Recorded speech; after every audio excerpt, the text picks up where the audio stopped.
Will ka live na boring daw pero 20 million likes agad ang bawi nila sa bashers.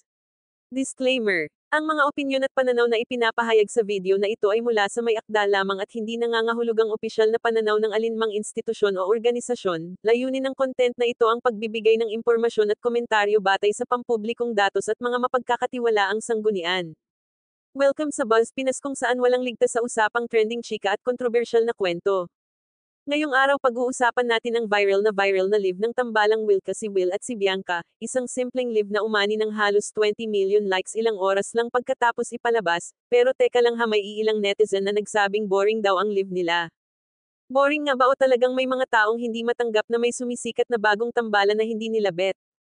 Kung pagbabasehan ng numbers imposible sigurong sabihing boring ang live ng Wilka, isipin mo halos isang oras pa lang ang nakalipas simula ng iLive nila pero umabot agad sa 20 million likes, hindi lang yan may mahigit 30k viewers agad at ang pinakamatindi sold out ang tickets para sa online exclusive watch party.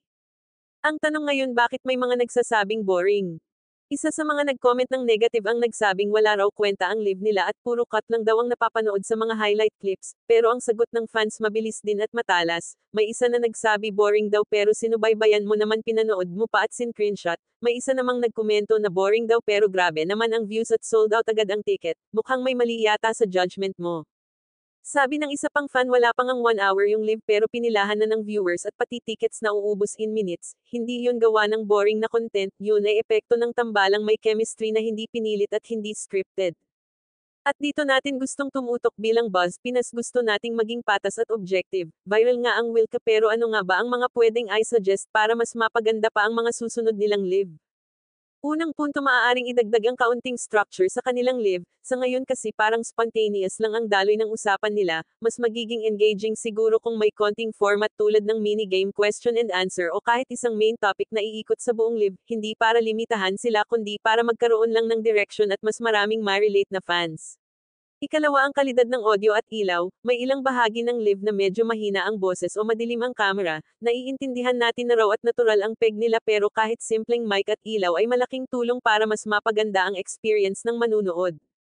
Ikatlo ang engagement sa comments, alam natin na libo-libo ang viewers kaya hindi lahat mababasa, pero kung maglalagay sila ng shoutout segment o time para tumutok sa tanong ng viewers mas mapapalapit sila sa audience at mas mararamdaman ng fans na parte talaga sila ng live.